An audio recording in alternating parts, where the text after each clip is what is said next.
This is Campus News, reporting the top stories from colleges and universities. Next on Campus News.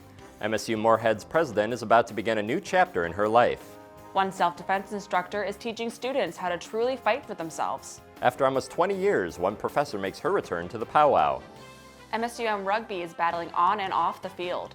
Good morning and welcome to Campus News. I'm Alex Sapp. And I'm Grace Makestead. Last August, Ann Blackhurst announced her retirement as president of MSU Moorhead. Now, she's taking a look back at her career. Reporter Laura Hovland shares Blackhurst's experiences at MSUM and what she hopes to leave behind. Anyone who knew me in elementary school and high school would be shocked to know that I grew up to be a university president. She's been a part of MSU Moorhead for over a decade. Now, a new chapter is about to begin in Ann Blackhurst's life. I am retiring June 30th. Blackhurst says that in 2014, when she became president, she had never imagined a global pandemic happening during her presidency. In so many ways, it interrupted many of the things I had hoped to accomplish as president because, of course, it was consuming for almost 2 years, really. But despite a pandemic interrupting her plans, Blackhurst says she still feels like she'll leave behind an impactful legacy. The fundraising I've done since I've been president is probably the greatest lasting legacy I'll leave. We raised almost $70 million over the course of my presidency. Blackhurst says she feels honored to end her education career at MSUM because of the students. I've gotten to watch our students blossom, become the people they're meant to be. As for incoming President Dr. Timothy Downs, Ann offers some advice as she departs from MSUM to create a shared vision for MSUM's future and its legacy. A legacy that she has been honored to be a part of. I just can't think of a more inspiring way to end my career than here at MSUM. Laura Hovland, Campus News. Blackhurst's successor, Dr. Timothy Downs, previously served as president of Northern State University and will take office July 1st. MSU Moorhead isn't the only school in Minnesota with a change in leadership. The University of Minnesota has started its search for its next president.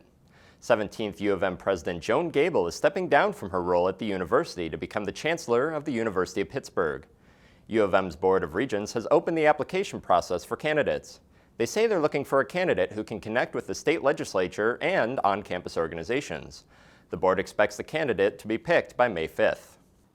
As one of the flatter regions in the U.S., flooding is always a concern throughout the Red River Valley. Colleges around Fargo-Moorhead have dealt with the impacts of flooding in the past.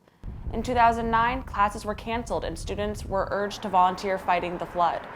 Things have changed since then, with permanent flood dikes to help keep the lower-lying areas safe. For 2023, things are different. 14 years ago, the flooding was caused in part by wet, frozen soil that just couldn't take any more water. North Dakota Ag Weather Network Director Daryl Richardson says this year it's just the opposite. With dry soils going into winter and this late melt, we got a pretty good chunk of that snow actually getting absorbed into the soil this year. The steps taken to prevent the flooding of Fargo-Moorhead are enough that the MSUM Public Safety Director told Campus News the rising river would be a non-event for the university. The U.S. is a popular choice for international students, but there are often not as many scholarship opportunities available. At MSU Moorhead, international students face the same problem. Students are offered the Minnesota Resident Scholarship, which allows them to attend MSUM at the same price as an in-state student. They need to maintain at least a 2.0 GPA and contribute 10 volunteer hours. Baruch Gitachow, an MSUM international student, wishes there were more scholarships beyond what's available to them. Even with those scholarships available, there's more competition, and we can't go beyond those scholarships as if people that live here can go beyond and look for more scholarships. International students cannot be employed off campus, so many take jobs on campus to help pay for their expenses along with the limited scholarships. With the lack of scholarships, some international students have to maintain a lot of jobs while in school. Reporter Hannah Vig tells us how one student manages to attend and pay for school. More than 3 in 4 Americans believe college is difficult to afford, according to Morning Consult. Malet Heptembiskal, a senior international student from Sweden, says she spends all of her free time working so she can pay off school each semester. Currently, I have 2 jobs. She says that sometimes she feels she has to choose between work and school. I work to go to school, but then whatever time I have to choose to go to work instead of studying. Mallet also has other expenses besides school and says she sometimes can't afford her other wants and needs. Sometimes I can't even find money for rent because I have to put everything to school. In the summer, when a lot of students go back home to visit family, she stays here in Moorhead to save up money to pay for summer school. Summertime, for example, I was working 80 hours a week while taking 16 credits. On the other hand, Mallet feels that working does give students a different outlook on the college experience. Work gives you different perspective as well. Taking responsibilities, but it should be where you don't have to stress. 20 hours should be enough. Mallet feels that working while in school gives you responsibility, but students shouldn't have to stress so much about affording it. It's 4 years life, you know. With photographer Laura Hovland, Hannah Vig, Campus News. According to a study done by St. Edward's University, college expenses have gone up, but students that work part-time while in school have a higher chance of earning more money during their careers. The U.S. Department of Education is facing major potential budget cuts as part of a proposal by House Republicans to lift the debt ceiling. The proposed bill includes restarting student loan repayment. It would also stop the Biden administration's loan forgiveness plan. The plan would also ask states to return unspent pandemic funding. The House will vote on the bill in the coming weeks, and the pandemic-era pause on federal student loan repayments will lift on June 30th. Construction for the future MSUM Alumni Center is underway as the old Newman Center gets torn down. The Alumni Association is working with Rice Construction Companies to give the organization a new home. The $8 million project was supposed to start in March, but was delayed due to weather. The project manager says they'll start excavating soon and will start construction May 15th after the demolition work is finished. The project is projected to be finished in April of next year. While walleyes and northerns are nothing special in Minnesota, down in the basement of MSUM's Langseth Hall, the fish look a little different. Photographer Maddie Langang and I went down to take a look and learn about the department's future plans. MSUM's Oceanarium is home to many sea creatures, from starfish These things are definitely something that you would see in your nightmares. to urchins And then you can literally just give them a drop and they will just go back to where they want. to crabs, She's trying to eat my finger right now. I'd ask you kindly not to do that. all several states away from the ocean, right where Ray Vangan prefers them. I wanted to go into marine biology, but I was like, I don't want to live on the coast. That's scary. I'll go here. Despite being an art major, Ray is a member of the Oceanarium's outreach program, a group that helps organize events, run social media accounts, and assists in tours during open house days. Don't try this at home, children. One of my favorite things is during our tours, we will pull a horseshoe crab out if you want to touch it, and they will all be like either, oh, yes, I want to touch, or oh, no, stay away from me. Those tours will become a lot easier thanks to an engagement center that's being built in this space. Facilities coordinator Phil Larson says it's a big step up for the department.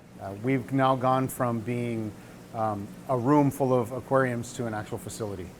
The goal of the center is teaching visitors more about the species they'll be interacting with. It'll also feature additional tanks for even more sea creatures. Hopefully we're going to have an octopus in the future. That'd be super cool. We're hoping to get a large coral reef system in the middle of the room, things like that. I think we're going to take an already an amazing experience and double it, triple it. In the meantime, the Oceanarium will still be open for tours, ready for visitors to take a deep dive into marine biology.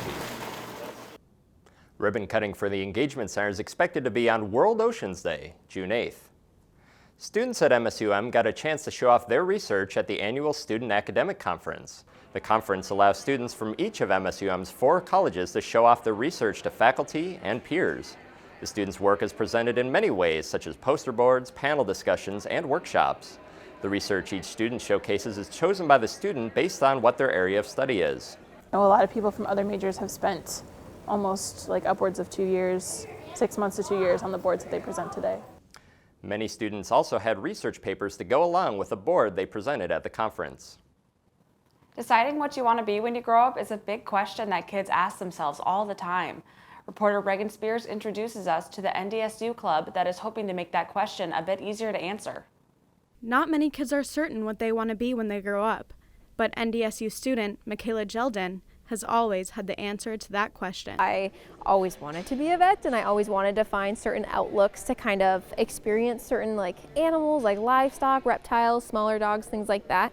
And this, I just felt like, was kind of an outlet for kids like that who wanted to experience things like that. The Pre-Vet Club at NDSU provides elementary kids with some insight into what it means to be a vet and go into veterinary medicine. I never grew up on a farm, so I never saw cattle and horses and sheep and stuff like that all the time. So I think it's really important to get kids exposed to that, especially if they are wanting to go in a veterinary medicine field. The I Want to Be a Vet camp brought new experiences and educational opportunities to kids who may not be as familiar with different kinds of animals. So I think it kind of gets kids experiencing a whole realm of ideas, because there's a lot that you could do in veterinary medicine, or even with animals in general, that could be really beneficial for people and for the animals as well. The Pre-Vet Club encourages kids to explore different career paths associated with veterinary medicine and sciences. They could be a large animal, or they could do exotics, they could work at a zoo. I mean, they got so many opportunities, and we want to make sure that they know about that. Elise Paulson hopes to inspire a veterinary passion within the kids through this camp. I hope that we're able to keep that fire in them, that they want to still be a vet after seeing some of the stuff here. Elise also encourages kids to bring what they learned home and find fun ways to show off what they learned and how to keep their pets healthy. With photographer Gracie Jackson, Reagan Spears, Campus News. The Pre-Vet Club hopes to keep bringing these opportunities to kids in the future. Anyone who has spent the time, money, and effort in going to college knows how important graduation is. And MSUM, along with other colleges in Fargo-Moorhead, is making that time unique for a special group of students. The Lavender graduation at MSU Moorhead campus brought together the colleges in the Fargo-Moorhead area to celebrate queerness and solidarity. Families and friends watched as their loved ones earned their Lavender cord. Many speakers in attendance talked about the importance of acceptance and moving forward together in hope. Julia Keniston, one of the students who received their cord, tells us what it means to be part of the LGBTQ+ community and what it means to attend this graduation. It's just kind of people being themselves and having a group of people around you that understands and supports that as well without judgment. Julia also encourages students to be themselves and find a community that makes them happy. The Sustainable Students Association held an event on campus for students to get involved and informed about sustainability. The Earth Day celebration hosted many of MSUM's different clubs, like the Dragon Anthropological Association, the Oceanarium, and the Ceramics Guild. Students were able to carve potatoes and stamp them, dig for fossils, and see live starfish. Miranda Kiefer, Vice President of the SSA, says it's easy for students to get involved and help keep the Earth clean. Making sure your trash and recycling end up in the appropriate bins, because we've got those all over campus. Kiefer says it's important for students to care about the Earth and the community they live in, since it's their home. MSU Moorhead offers self-defense courses taught by someone who is uniquely qualified. Reporter Tyler Frame introduces us to a woman who defines what it means to be a true fighter. She's a retired professional fighter and the subject of a documentary. But it doesn't stop there for Mariah Prussia. I'm a freelance writer for Area Woman. I personal train. I travel and do motivational speaking, self-defense seminars. I also teach as an adjunct professor at MSUM for group exercise leadership and then also self-defense. Don't go for their forearm. They're still going to be able to grab you. Mariah's 50-minute self-defense class focuses on teaching students how to properly protect themselves in a variety of situations. Any questions? Being a woman and having to be, on my own, figured that it would just be a good idea to know some ability of getting out of it. It's a scary world out there, and I want to know how to protect myself if those situations ever arise. 1 in 4 females are either sexually assaulted or raped in their 4 years of college. I fall into those stats. After something happens to you, you have a choice to sit and stay in that spot, or you have the opportunity to rise and learn from that spot. So she took her trauma and turned to teaching. It's all right, you would still be fighting. You would still be fighting, right? So by being able to share my story, the whole goal is to make sure that I'm showing other individuals that it's okay to talk about it. Everybody is going to move differently. So take what they're going to give you. I've always had that spirit of not allowing fear to prevent me from stepping forward. If I could go back and do anything different, I would say no, because I wouldn't be where I'm at today. I wouldn't be who I am today. That is a person who has so much more to teach than just how to throw a punch. Tyler Frame, Campus News. On top of everything else, Mariah is a mom of 2 boys, and in 2020, the organization American Mothers named her North Dakota Mother of the Year. MSU Moorhead students got the chance to showcase food and music from countries around the world. The student union hosted the annual Celebration of Nations. This event brings people of all ages together who take part in stage performances, kids' activities, and of course, food tastings from around the world. Groups set up booths throughout the ballroom as a way to teach others about their culture and cuisine. The world is all people together. We're not different. We're all together. And we should recognize us as togetherness, not as various different people. We're all the same family, the family of the world. Over 30 countries around the world were represented at the event. For some athletes, football or baseball isn't what they train for. Reporter Matthew Stewart takes us to an esports competition and shows how it's changing traditional sports. You're trying to get a new game plan, and then within the first minute, you're already down 2-3. Is esports a real sport? The controversy became real in the early 80s, when esports' first competition was held. Sports are physically demanding, and they require hours of practice to master. The same can be said for these esports athletes, who have worked through 8 weeks of competition to get here and compete. Over 2 days, the competition goes on. It has all the aspects a sports competition would have: cameras, broadcasters, and a production that is run for many hours. The idea behind it is so very sports-like. This feels, at least to me, like I played soccer a lot when I was growing up. This feels like one of those big soccer competitions. Ben Tibbetts traveled from South Dakota School of Mines in Rapid City to get here. He says teams will work very hard for this. They'll put up like a total of over 100 hours a week per team, just playing the game and just trying to work on and improve it, just like any other sport. Students at NDSU host this event in hopes to show that esports and sports have similar goals. You can't not just smile. And you yourself, who's won some events, we've won some events. That's such an amazing feeling to lift the trophy, to hoist it with your teammates who you've tried so hard and practiced so long with.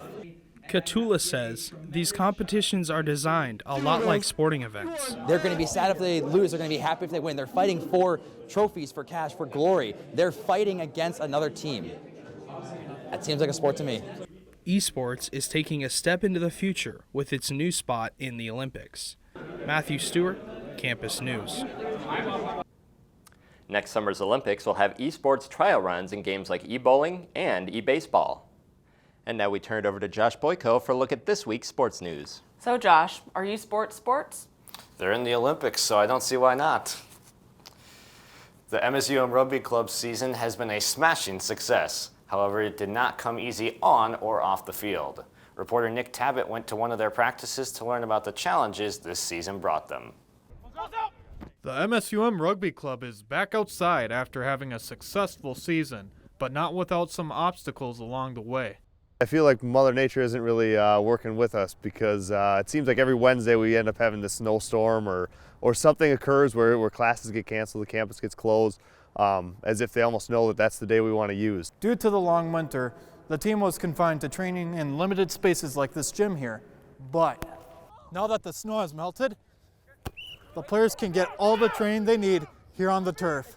Head coach Cody Krock-Kramer is grateful for the club to get its practice field back. Feels like a little like 5-10 degrees a little colder than everywhere else, but it's way worth it. It's been such an asset for us. Getting back on the turf is just one of the highlights for the club this spring. In March, they traveled to Nashville, Tennessee to compete in a 90-team tournament, a memory team captain Charlie Becker soon won't forget. There were at least 10 rugby games going on throughout the entire day, starting probably at 8 or 9 in the morning all the way until 6 or 7. MSUM clawed and kicked their way to the championship match versus Notre Dame. But with the weekend coming to a close, the players and coaches had to make a very tough decision. We had a 16-hour drive back home.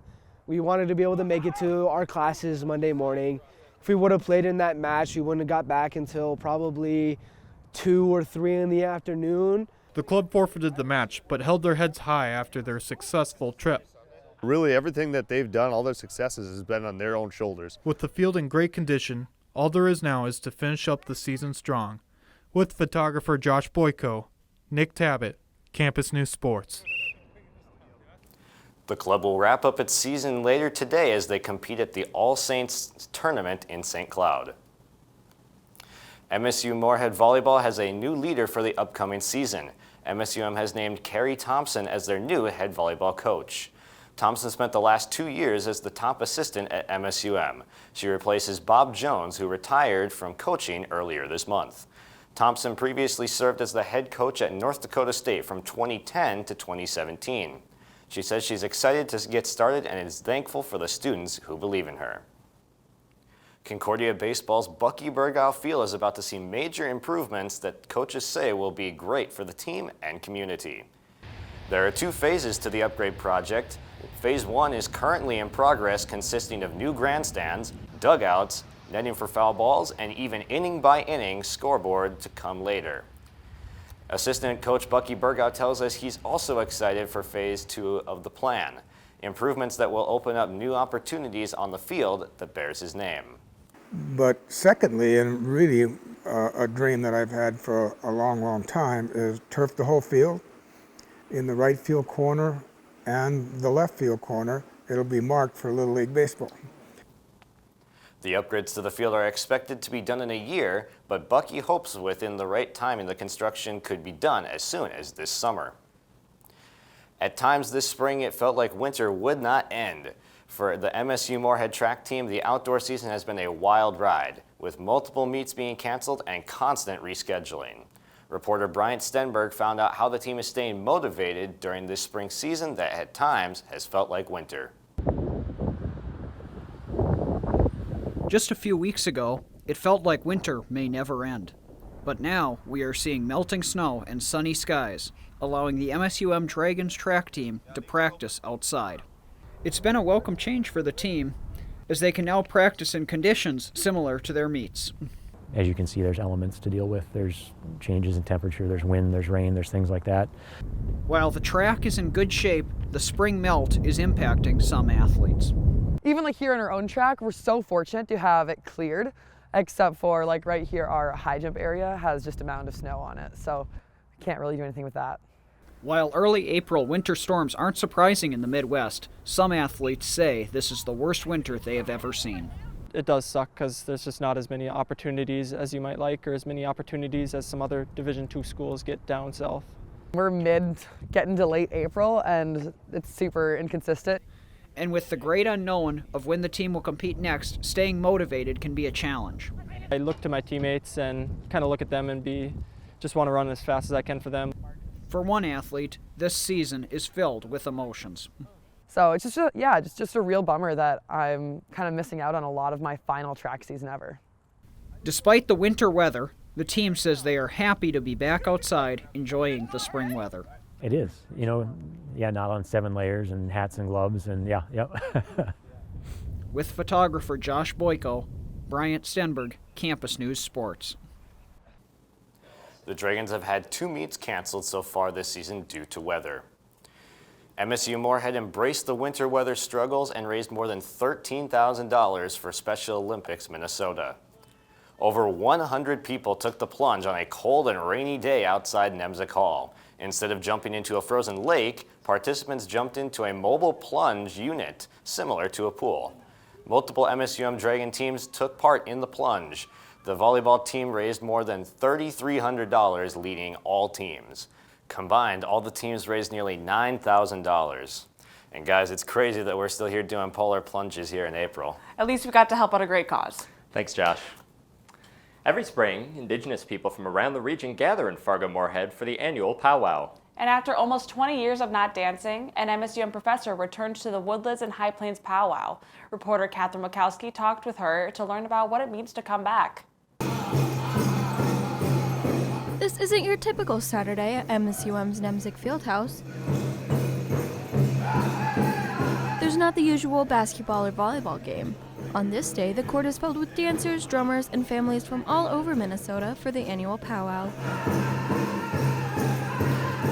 This year, the powwow has a special guest, Dr. Caitlin Johnson. During my childhood, it was always encouraged by my parents to have cultural ties. I got to learn jingle dress dancing, and it was a great experience as a child because for me, it was much more than that physical exercise. It was more of that spiritual connection and knowing that I was part of something bigger.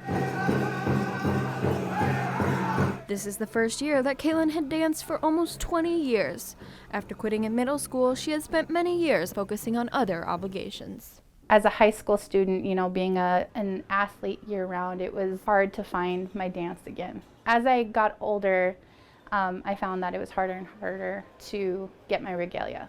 Caitlin says many things encouraged her to start dancing again. One reason was that the powwow she once helped plan as a student was now being hosted at the same school where she now teaches. To me, it was just kind of the stars aligned, and as one of the few Native faculty members at MSUM, I wanted that representation there.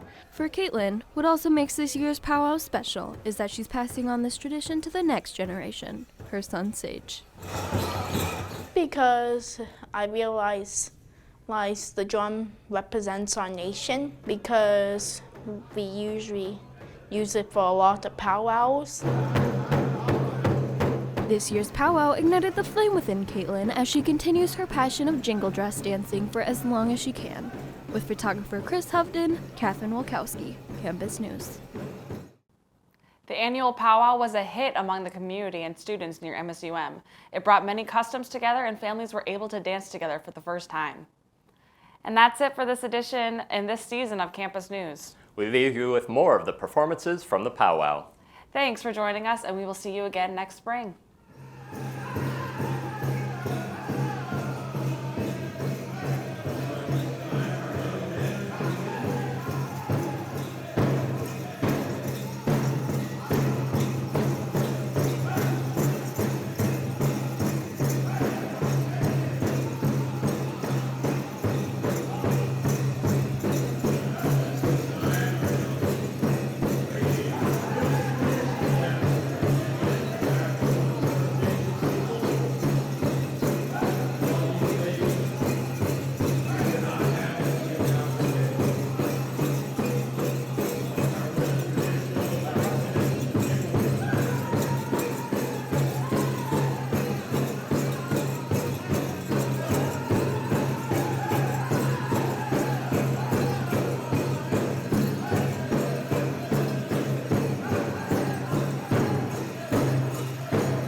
Campus News is produced by the Television News Workshop in the School of Communication and Journalism at Minnesota State University Moorhead, in cooperation with Prairie Public Television.